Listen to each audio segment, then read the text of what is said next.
अभी आपको मिलवाते हैं जयदीप सिंह बरार जी से।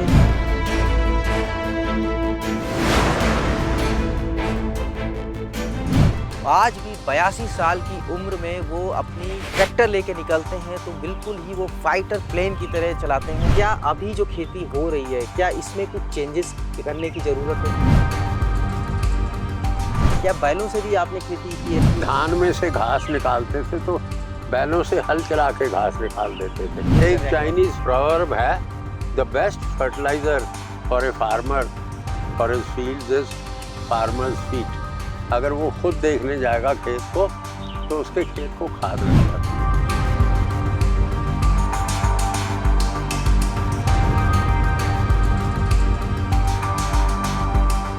कभी सेना में रह के दुश्मनों के छक्के छुड़ाने वाले जयदीप सिंह बरार जब अपना फाइटर प्लेन लेके उड़ते थे तो बड़े बड़े लोग शूरमा जो है उनको देखते रहते थे। वो तरह तरह की फ्लाइंग करते थे और उनका जो है अपना एक नया एक्सपेरिमेंट करते रहते थे। लेकिन वहाँ से रिटायर होने के बाद, सेना से निकलने के बाद उनकी क्या कहानी थी और साथ में वो जब खेती किसानी में आए और आज भी 82 साल की उम्र में वो अपनी ट्रैक्टर लेके निकलते हैं तो बिल्कुल ही वो फाइटर प्लेन की तरह चलाते हैं। आज भी उनका जोश जो है वो दिखता है, वो खेती में नई नई चीज़ें कर रहे हैं।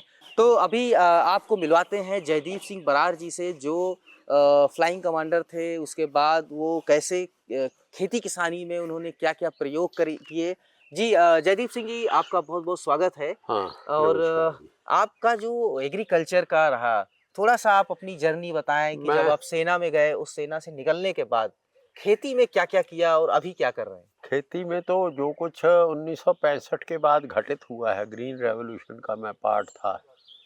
पैडी की हाई यील्डिंग वैरायटीज़, व्हीट की हाई यील्डिंग वैरायटीज़ सब मैंने की हैं और सब वो चीज़ें की हैं जो नॉर्मल खेती आज पंजाब और हरियाणा या वेस्ट यूपी के लोग कर रहे हैं। Paddy, wheat, rotation, sugar cane, ये सब खेती मैंने की हैं। 65 से लेके ऑलमोस्ट 95 तक मैं यही करता रहा। पर मुझे लगा कि कुछ डिफरेंट करना चाहिए। वैसे मैं डिफरेंट क्रॉप्स भी करता था, मेज़ भी की है मैंने, लेंटिल भी किया है, चना भी किया है। पर अब मैंने ज़्यादातर ट्रीज़ के ऊपर कंसंट्रेट कर रहा हूँ।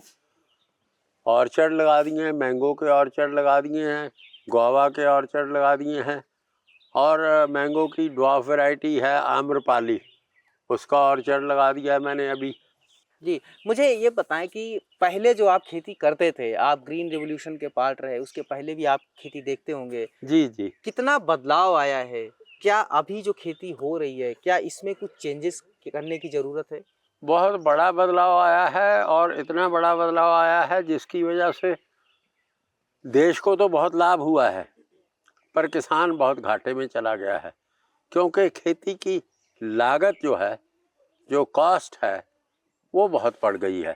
ये बताएँ कि आपने अब बैल की बात करी, क्या बैलों से भी आपने खेती की है कभी? मैंने नहीं किया, मैंने होती देखी है, हुँ। मैंने खुद नहीं की है। मैंने तो शुरू से ही ट्रैक्टर से खेती की है। हम लोगों का होल्डिंग बड़ी थी, ट्रैक्टर से ही हम करते थे, पर हमारे पास बैलों की जोड़ियाँ कुछ होती थी, कुछ ख़ास किस्म की खेती के लिए। जी, अभी जैसे हुँ। धान में से घास निकालते थे तो बैलों से हल चला के घास निकाल देते थे।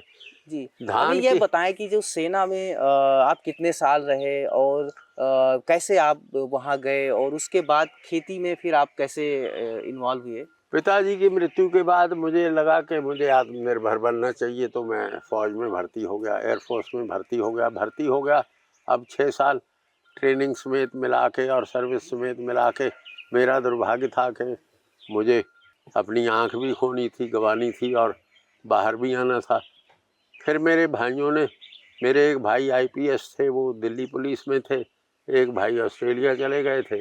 मैंने बहुत दिन रात 48-72 घंटे काम करके इस फार्म को, इस गांव को खेती लायक बनाया है। आपकी दिनचर्या क्या है? आज 82 देखिए, साल की उम्र में आपकी एक दिनचर्या क्या है? चाइनीज़ प्रोवर्ब है, the best fertiliser for a farmer for his fields is farmer's feet.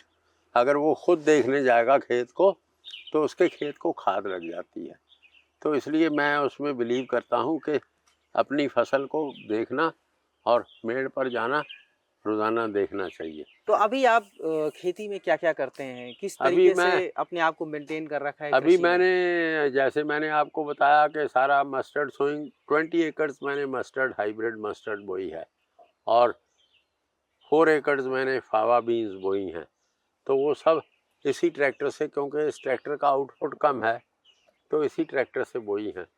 तो आप अभी भी खेतों में जाके पूरा दिन आप एक्टिव रहते हैं? वो दिनचर्या क्या है कि कितने बजे आप उठते हैं? नहीं, कितने मैं 8 बजे चला जाता हूँ, फिर मैं तकरीबन पता नहीं दोपहर को कभी भूख लगे तो आ जाता हूँ, नहीं तो दोपहर का खाना मैं अक्सर नहीं खाता, नहीं ये कर एक सकता। चीज़ और बताइए कि अभी किसानों का आपने ज़िक्र किया कि किसानों को बड़ी पहले किसान हमेशा निर्भर ही रहा। हाँ, तो जैसे कि आंदोलन भी हो रहे हैं किसानों के लिए, एमएसपी को लेके हाँ, हो हाँ। रहे हैं। आपको लगता है क्या आप चूँकि एक एग्रीकल्चर में इतना एक्टिव हैं और सारी चीज़ें देख रहे हैं, इसका हल क्या है?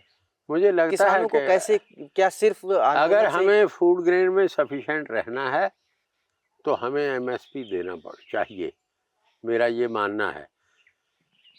गवर्नमेंट के इंस्टीट्यूशंस हैं, गवर्नमेंट के फार्म्स हैं, उनसे कॉस्ट ऑफ प्रोडक्शन निकलवा लें, जो कॉस्ट आती है प्रोडक्शन की वही दे दें।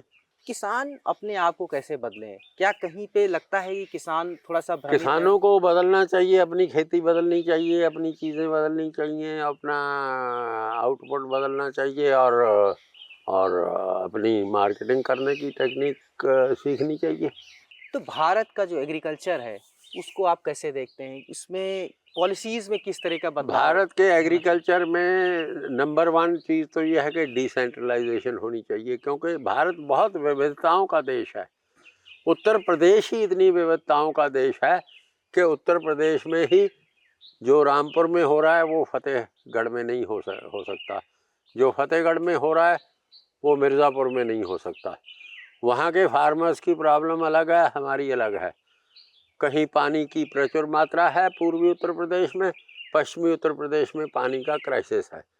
और हमारे यहाँ जो पॉलिसी बनती है वो सेंट्रलाइज बनती है और सब पर लागू कर दी जाती है। आपका पॉलिटिकल बैकग्राउंड भी रहा है, आप हाँ, विधानसभा में भी रहे हैं। मैं यहाँ पर गन्ना सोसाइटियों के इलेक्शन होते थे, उसमें एक्टिव हो गया, तो मुझे गन्ना सोसाइटी का डायरेक्टर बन गया, तो मुझे प्रैक्टिकल अनुभव भी बहुत हुए, क्या हेरा-फेरी होती है गन्ने में, किस तरह से होती है। फिर मैं एमएलए का इलेक्शन लड़ा, तो मैं निर्दलीय एमएलए बन गया, बाद में अच्छा, निर्दलीय जीते थे? निर्दलीय जीता था पहली दफ़ा जीत लड़ा 77 में तो हार गया, 80 में निर्दलीय जीत गया। फिर मैं वीपी सिंह जी की वजह से कांग्रेस में चला गया, फिर कांग्रेस से भी बगावत करके बाहर आ गया। कभी कांग्रेस के लोग नहीं कहते थे कि आप अपने ही क्यों पैर पे नहीं, कुल्हाड़ी नहीं, मारते रहते कभी हैं? नहीं कहा कि मुझे एक दफ़ा एक क्वेश्चन में, और वो इससे रेलेवेंट नहीं था खेती-बाड़ी से, किसी गाँव से ही रेलेवेंट था, स्कूल के मामले में। अम्मार रिज़वी जो कैबिनेट मंत्री थे, उनको माफ़ी माँगनी पड़ गई सदन में। जब उनको माफ़ी माँगनी पड़ गई, तो मुझे स्पीकर ने बुलाया, धर्म सिंह जी बुलंदशहर के स्पीकर थे। मुझे कहने लगे, बरार तुम असेंबली में इतने सवाल क्यों करते हो?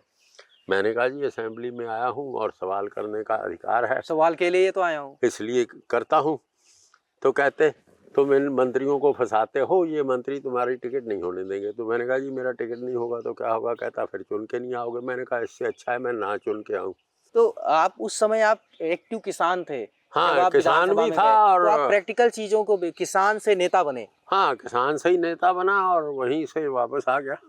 वापस फिर किसान बने। वहीं किसान लेकिन वो जर्नी काफ़ी ठीक वो रही। जर्नी काफ़ी इंटरेस्टिंग कितने थी। साल पॉलिटिक्स में रहे? मैं 16 साल तो फुल रहा, जिसमें इलेक्टेड रहा, बाकी वैसे उसके 5-7 साल बाद भी लड़ा, पर हार गया। 2012 से मैंने छोड़ दी। ये बड़ा रेयर कॉम्बिनेशन है किसान एंड पॉलिटिशियन।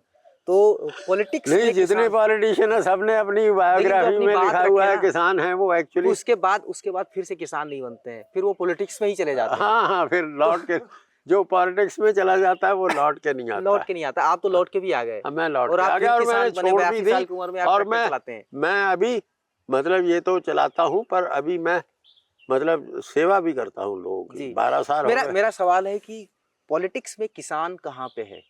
क्या अब फिर से किसान को देखिए, सुना जा रहा है? पॉलिटिक्स में जाने के बाद आदमी की प्राथमिकताएं बदल जाती हैं, तो वो किसान कहने को किसान रह जाता है, पर वो बन कुछ और जाता। जब तक वो किसान एमएलए नहीं बनेंगे जिनकी रोजी रोटी किसानी से जुड़ी हुई है, तब तक किसान का कल्याण नहीं होगा। आपको लगता है कि जिस तरीके से आप आए उस तरह से किसान या किसान के जो बच्चे हैं उनको पॉलिटिक्स में आना चाहिए? बिल्कुल आना चाहिए। पॉलिटिक्स तो सबसे ज़्यादा ज़रूरी चीज़ है। पॉलिटिक्स तो ऑल एनकम्पेंसिंग है, हर चीज़ को कंट्रोल करती है, दुनिया भर को कंट्रोल करती है। जी, बहुत-बहुत शुक्रिया बरार साहब, आपने मुझे बताया खेती से लेके पॉलिटिक्स तक की बातें हाँ जी, की हाँ जी। और ये हमें सब बताया कि कैसे क्या है। तो ये थे जयदीप सिंह बरार जी जो हमें बता रहे थे कि कैसे उन्होंने सेना से किसान बने, किसान से राजनेता बने और राजनेता से फिर किसान बने। किसानों को के मुद्दे को इन्होंने कैसे प्रमुखता से विधानसभा में उठाया और कैसे क्या-क्या अड़चनें आती थी। इनके जो सहयोगी थे वो इनसे कैसे कहते थे कि आप खुद से क्यों सवाल इतने ज़्यादा अपनी पार्टी के खिलाफ ही करते हैं। तो ये इनका जो अनुभव है वो है किस तरीके से खेती आज भी वो अपने फील्ड्स में एक्टिव रहते हैं और ट्रैक्टर भी चलाते हैं और पूरी खेती को खुद से देखते हैं। 82 साल की उम्र में जब लोग जो खेतों में जाने की हिम्मत नहीं जुटा पाते, उसमें ये आज एक्टिव किसान हैं। मनीष मिश्रा, गाँव जंक्शन। गांव जंक्शन को सभी सोशल मीडिया प्लेटफॉर्म्स पर फॉलो करें। व्हाट्सएप चैनल और जीमेल आईडी पर भी संपर्क साध सकते हैं।